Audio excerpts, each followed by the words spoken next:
Okay, so in this section, we're going to talk about two-person surveillance or multiple investigators.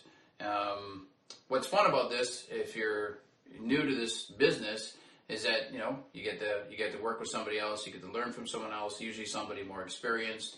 When you're new, working with a more senior investigator is going to be a good way to learn and a way that most of you should be learning.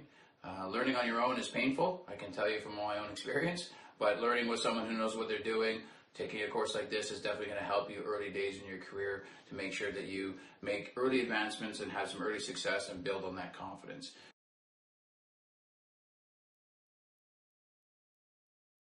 And so multiple investigators is something that is going to have many advantages. It's going to have some other challenges.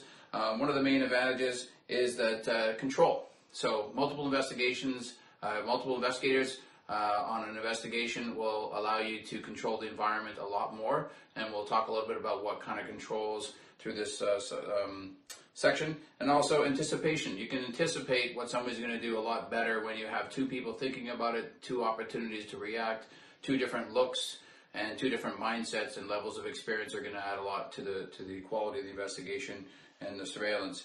And then managing what we call heat. Heat is the potential of the subject being surveillance conscious, meaning they may consciously have a thought that I'm being followed, or it may just be an accumulation of someone being near. There's lots of evidence and studies that show that people do know when they're being watched. There is a significant difference in their understanding and awareness. Whether they're in touch with it or not is something that we'll talk about in other subjects, another module, sorry. But in general, people are somewhat aware or more aware if they actually are being followed. So you want to be able to manage what we call the potential of heat.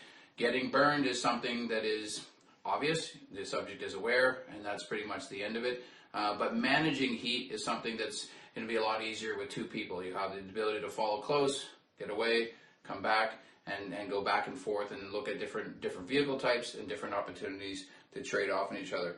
And then again, one of the major challenges that we'll talk about in this section is also logistics.